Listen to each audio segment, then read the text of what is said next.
So somebody asked a question about what's the difference between a position versus time and a position versus time squared graph.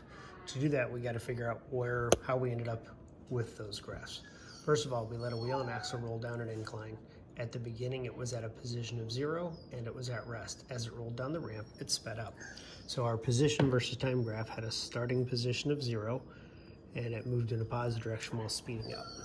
Now, first we used slopes of tangent lines to build a velocity versus time graph, and the slope of that graph represented the rate of acceleration. Well, we also considered the idea that mathematicians for years have looked at y versus x graphs that also had a top open curve. And those mathematicians have found out that if you instead build a position versus time squared graph, it will linearize that same data.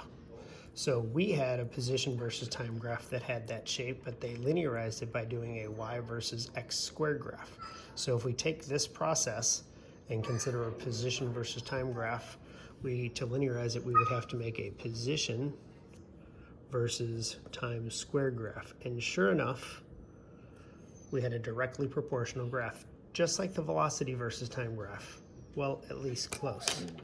While the slope of the velocity versus time graph represented the rate of acceleration, the slope of the position versus time squared graph represented 1/2. Whoops. 1/2 the rate of acceleration. So when taking a look at the equations we got out of this, for here we got velocity equals acceleration times time, it's super ugly, plus our y-intercept, which is our velocity at time 0.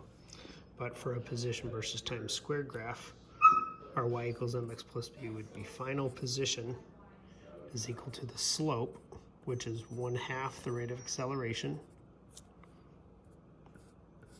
times the x-axis, which is time squared.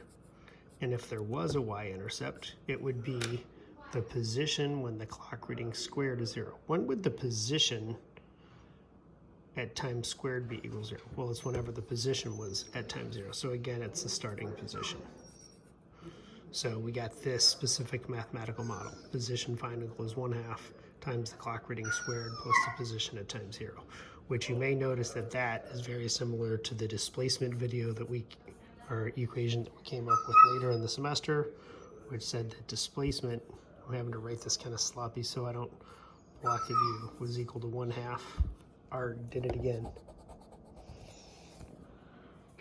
Let's get back in focus. 1/2 the rate of acceleration times the change in time squared. Shep, I'll let you out in just a second. Plus the initial velocity times change in time squared, which is for displacement. But back to the original question, a position versus time graph was a top open curve. To linearize that, we made a position versus time squared graph. The linearized version of that, the slope represented 1/2 the rate of acceleration.